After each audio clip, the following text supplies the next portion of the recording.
Bonjour. Bonsoir. Bonsoir, oui, plutôt. Donc, eh ben, écoute, on arrive en période de fête bientôt, tu vois. Ah bon? Ah bon, tu savais pas? Eh ben, je te l'apprends. Et eh ben, bientôt, une partie de la planète va se remplir la panse, à se péter le gilet, dis donc. Bah oui. Une orgie de bouffe. Bah ouais. Mais c'est juste une partie de la planète, hein.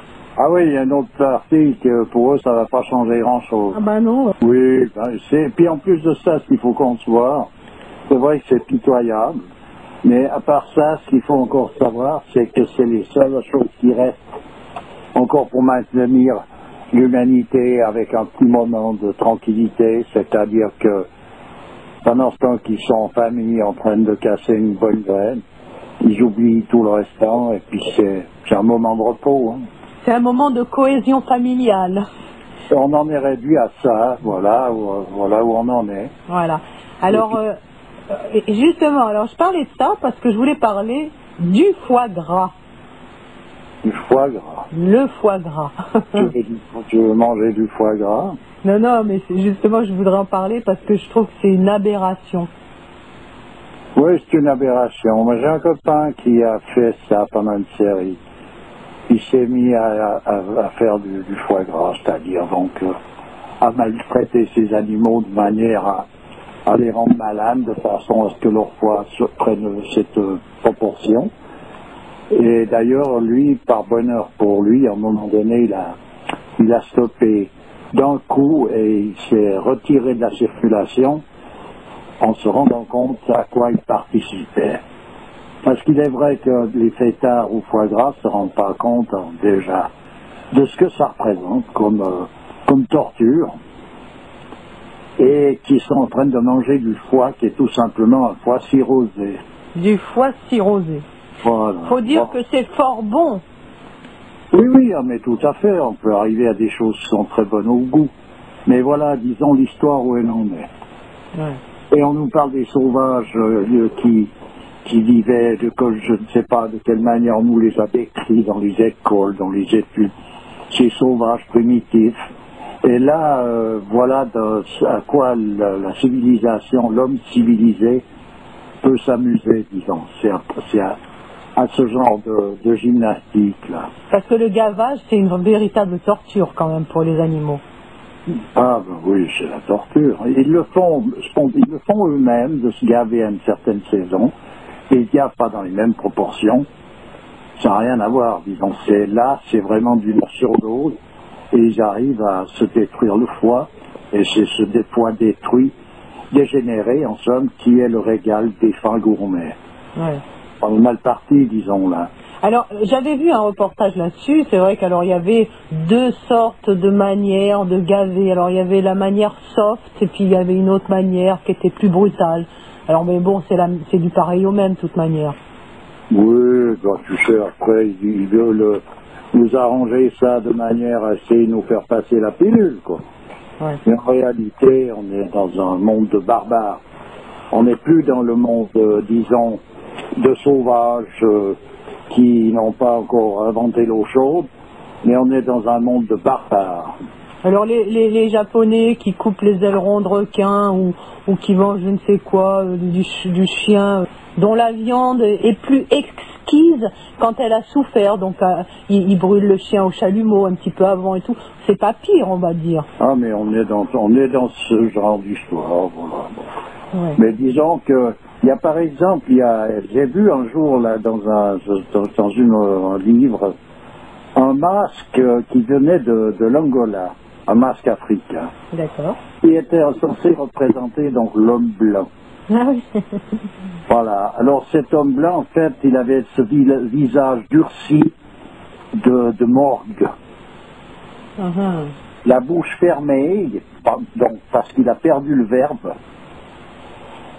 Et il porte sur sa poitrine, à la place du cœur, le signe de la seule lumière qu'il puisse concevoir, c'est-à-dire une ampoule électrique. Ah oui, d'accord. Voilà. Voilà le masque qui représentait l'homme blanc dans cette tribu de l'Angola. C'est-à-dire c'est des sauvages, mais ils voient clair.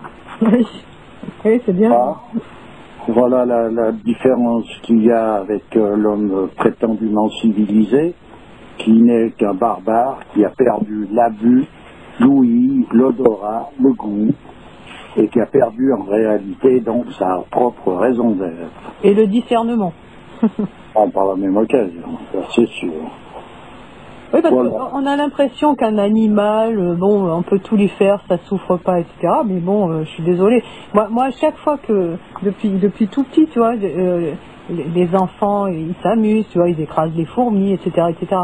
Et c'est vrai que moi, j'ai toujours expliqué à mes gamins, mais imagine qu'il y ait un pied géant qui vienne, qui t'écrase à toi. Qu'est-ce que ça ferait?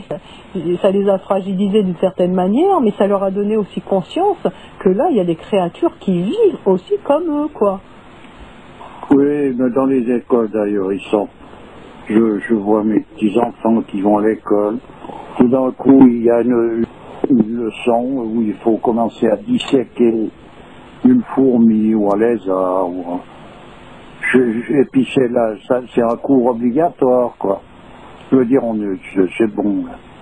On va pas commencer à polémiquer là-dessus parce que, franchement parler, c'est tellement pitoyable tout ce petit baratin que il n'y a plus rien à dire. C'est une histoire sans parole. Voilà. Parce que c'est la seule façon dont l'homme civilisé peut approcher les choses. Il peut connaître les souris qu'à partir du moment où il les démonte, il les désosse, il les découpe en morceaux les morceaux les plus petits possibles. Là, il va commencer à comprendre ce que c'est qu'une souris. C'est un petit peu, c'est ce que disait Servier quand il disait que l'homme blanc croit qu'en analysant un morceau de fil de cuivre, il va découvrir l'origine de l'électricité. Ouais, ça, tu l'avais dit déjà. Oui, je l'ai déjà dit et je le répète, parce que c'est ça. Ouais. Et Jean Servier, c'était un personnage qui avait une position dans le monde social, c'est-à-dire que il a tout remis en question les dogmes évolutionnistes, matérialistes, etc. En fait, il disait que la civilisation occidentale, toute cette manière d'envisager la création du monde et de l'homme, quoi, ne vise qu'à calmer l'angoisse de l'homme blanc et à justifier son racisme. Pourquoi son racisme? Parce que son racisme, cette manière d'envisager les choses, avec ce mouvement, ces dogmes évolutionnistes, ça vise à calmer l'angoisse de l'homme blanc et à justifier son racisme. Oui, oui, d'accord. Si on parle de darwinisme, je comprends mieux. Voilà, ben c'est ça. Alors, après, si tu repousses tout ce tralala, tu t'aperçois que les hommes apparaissent finalement égaux en pensée, d'un bout à l'autre de l'espace et du temps. Ouais. Et de fait, comme il dit, beaucoup plus soucieux des choses invisibles que des biens de ce monde. Ouais. Ça a toujours été comme ça. Ouais. Tout le monde a cru à la survie d'un principe invisible pendant tout le temps, depuis que le monde est monde. C'est-à-dire l'âme. Ouais. Cette mort charnelle, il y a toujours cette partie éternelle.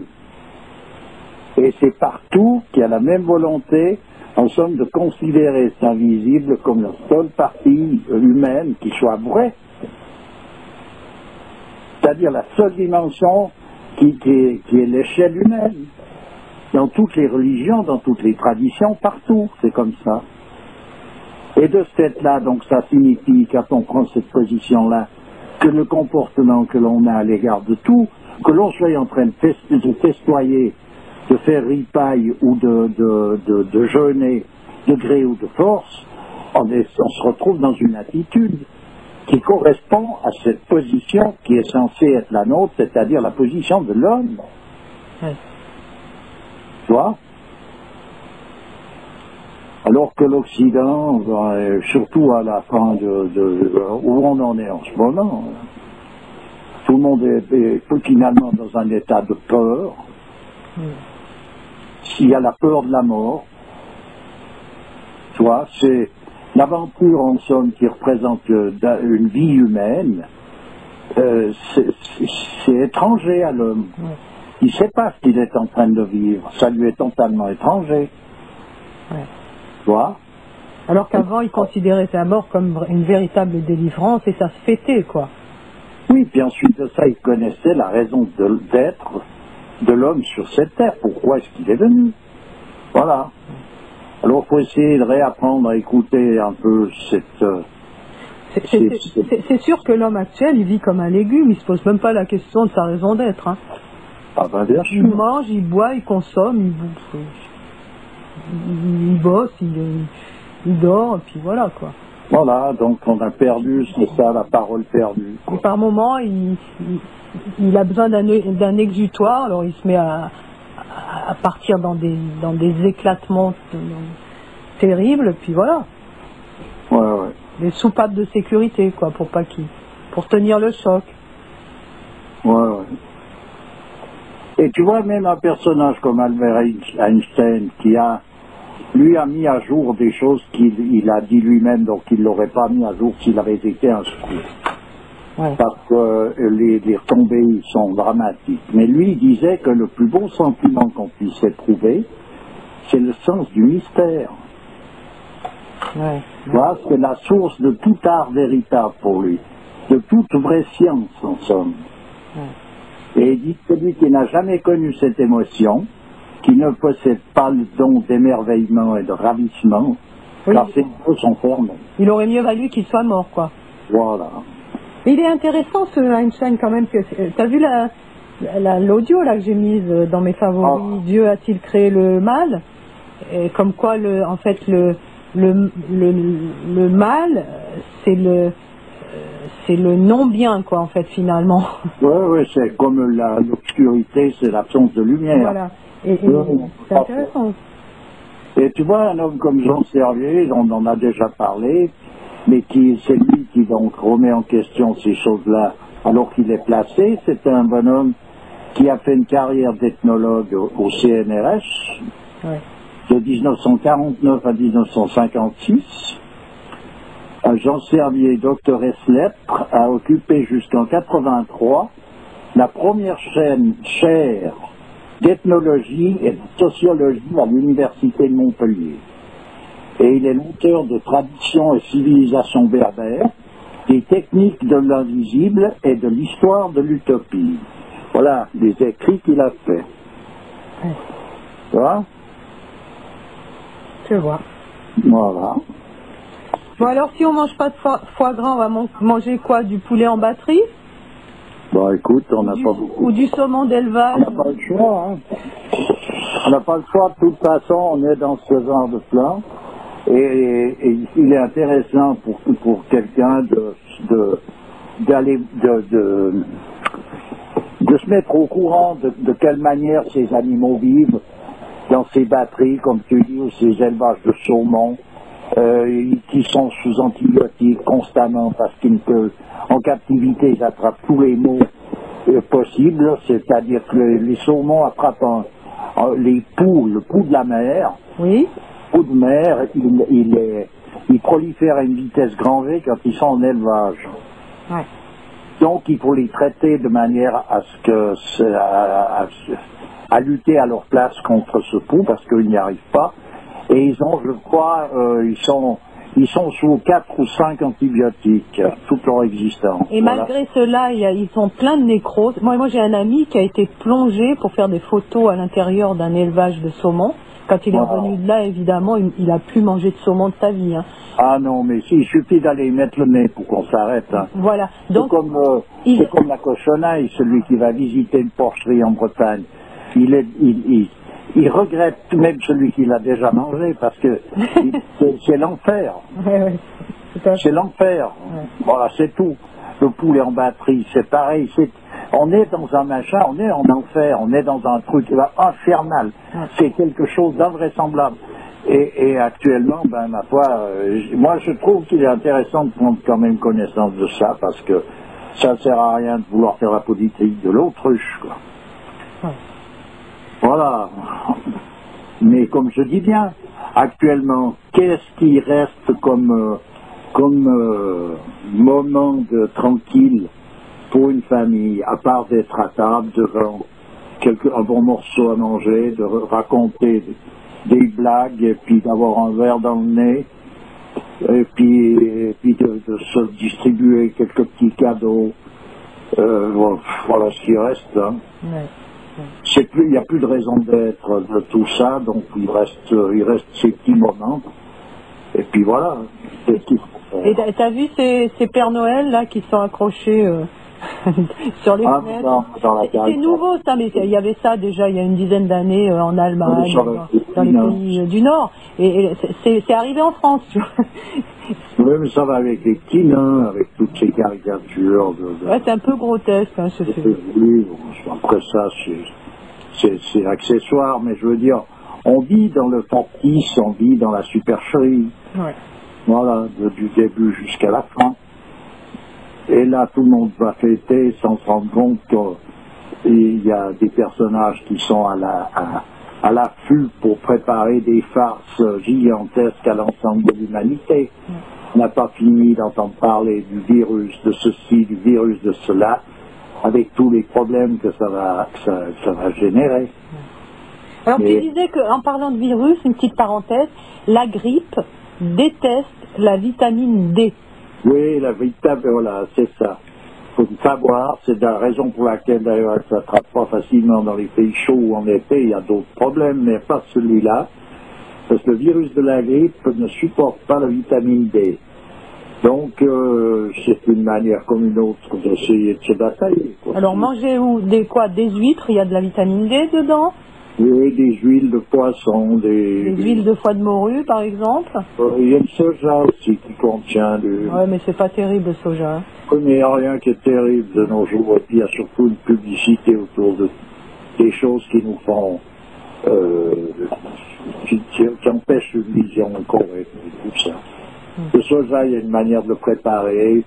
Et c'est pas pour rien qu'il se fait si c'est pas fermenté, le soja, c'est pas total. Ben voilà, il faut qu'il soit fermenté. Voilà. Donc, c'est pas terrible non plus.